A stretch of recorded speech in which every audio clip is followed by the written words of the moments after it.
একজন ভক্ত মহারাজজির কাছে প্রশ্ন করছেন যে আপনার একটি পাঠে আমি আপনাকে বলতে শুনেছিলাম, আপনি বলেছিলেন মনই ভগবান, আর আপনি এটাও বলেছেন মনকে শত্রু মনে করো, তো কোনটা সত্যি? মহারাজজির উত্তর: যখন আমি বলেছিলাম মনই ভগবান, তখন তার অর্থ হলো ভেতরের যে স্বরূপ আছে সেটাই মন, আর সেই মনকে আমরা যেমন বানাতে চাই তেমনই বানাতে পারি। অর্থাৎ মন, আত্মা, সূক্ষ্ম শরীর এগুলো আলাদা কিছু নয়, আসলে একটাই সত্তা। কিন্তু যখন এর বিস্তার বর্ণনা করা হয় তখন আলাদা আলাদা নামে বলা হয়। কংসের মধ্যেও সেই ভগবান আছেন, আর মহাভাগবত দেবর্ষি নারদজির মধ্যেও সেই ভগবান আছেন। পার্থক্য হলো, যখন দেবর্ষি নারদ যান তখন ভগবান তার পূজা করেন আর কংসকে দহন করেন। এটাই ভগবানের লীলা। শ্রীমদ্ ভগবদ্ গীতায় বলেছেন, ইন্দ্রিয়ানাম মনসাস্মি, অর্থাৎ ইন্দ্রিয়ের মধ্যে আমি মন। কিন্তু এই মন যখন ভুল পথে চলে যায় তখনই বলা হয় এই মন খুবই দুষ্টু। দেখো দেখো তো কেমন কেমন ধরনের খারাপ আচরণ করায় মানুষকে। সত্যি বলতে যা সত্তা আছে তা ভালোতেও আছে, মন্দতেও আছে, কিন্তু যখন আমরা ভালোর দিকে এগোই তখনই সুখ শান্তি পাই, আর যখন খারাপ দিকে যাই তখনই দুঃখ আর অশান্তি আসে। তত্ত্ব তো একটাই, সেই থেকেই স্বর্গ হয়েছে, সেই থেকেই নরক হয়েছে, সেই থেকেই পাপী হয়েছে, সেই থেকেই মহাত্মা হয়েছে। ভালো মন্দ সব কিছুর মূল সেই একটি সত্তা। যখন মানুষ এই জ্ঞান লাভ করে তখন জীবন মুক্ত হয়ে যায়। এই কারণেই আলোচনায় বলা হয় মনই ভগবান আর মনই পাপী। মন যখন পাপের আচরণে চলে যায় তখন পাপী হয়, আর যখন ভগবানের পথে চলে যায় তখন ভগবানই হয়ে ওঠে। এভাবেই বুঝতে হবে। আর একটি প্রশ্ন, ভজন ও চিন্তনের মধ্যে পার্থক্য কী? উত্তর: ভজন মানে হলো সেবা। ভজন মানে মালা জপ নয়, মালা চালানোকে জপ বলা হয়। আর বসে বসে ভাবনার মধ্যে নাম নেওয়া, রূপ চিন্তা করা, ধাম চিন্তা করা, লীলা চিন্তা করা, ভগবানের গুণের চিন্তা করা, এগুলোকে চিন্তন বলা হয়। ভজন আবার দুই রকম: প্রকট সেবা, ঠাকুরজিকে প্রতিমা রূপে প্রতিষ্ঠা করে তাদের সেবা করা।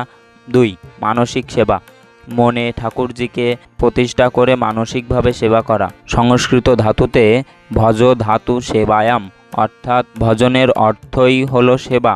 অর্থাৎ এখানে একটি বিষয় পরিষ্কার হই, জপ, মালা চালানো, সুমিরন অর্থাৎ অন্তরে নাম নেওয়া, চিন্তন, ধ্যানে ভগবানের রূপ গুণ লীলা ভাবা, ভজন, সেবা, প্রকট বা মানসিক।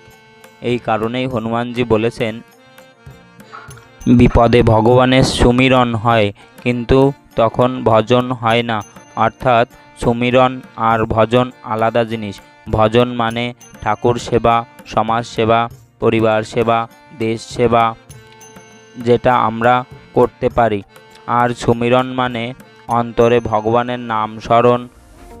সেবা আর সুমিরন এটাই জীবনের আসল সার্থকতা। আপনারা যারা এই চ্যানেলে নতুন তারা ভিডিও ভালো লাগলে এবং উপকৃত মনে হলে সাবস্ক্রাইব করুন, শেয়ার করুন ও লাইক করুন, এবং শেয়ার করে অন্যদেরকে এই পরিবারের সাথে যুক্ত করুন।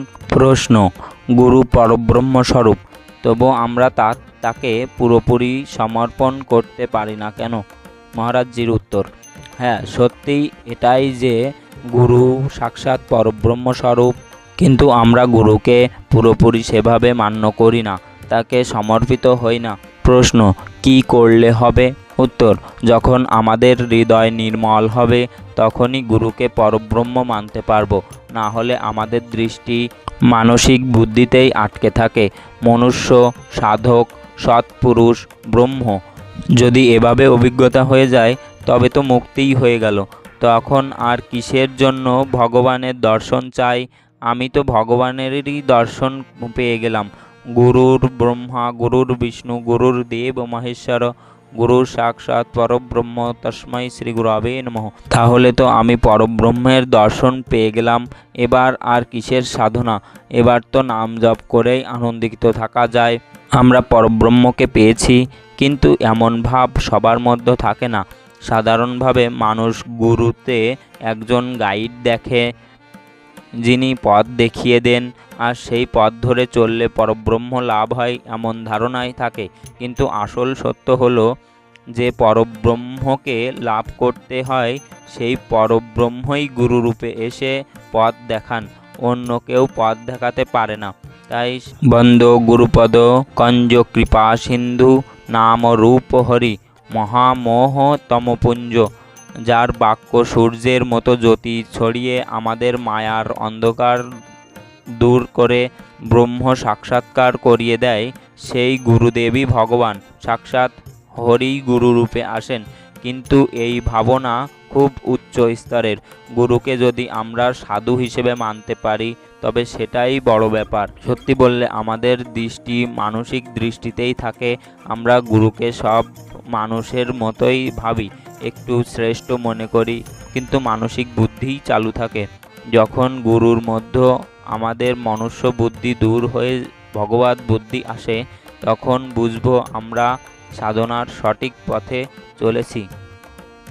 আর এমন ভাব আনার জন্য যা করতে হবে তা হলো খুব নাম জপ করতে হবে, শাস্ত্র অধ্যয়ন করতে হবে, পবিত্র আচার আচরণ করতে হবে। যখন হৃদয় শুদ্ধ হবে তখনই এই অভিজ্ঞতা আসবে যে গুরুর সাক্ষাৎ পরব্রহ্ম, না হলে নয়।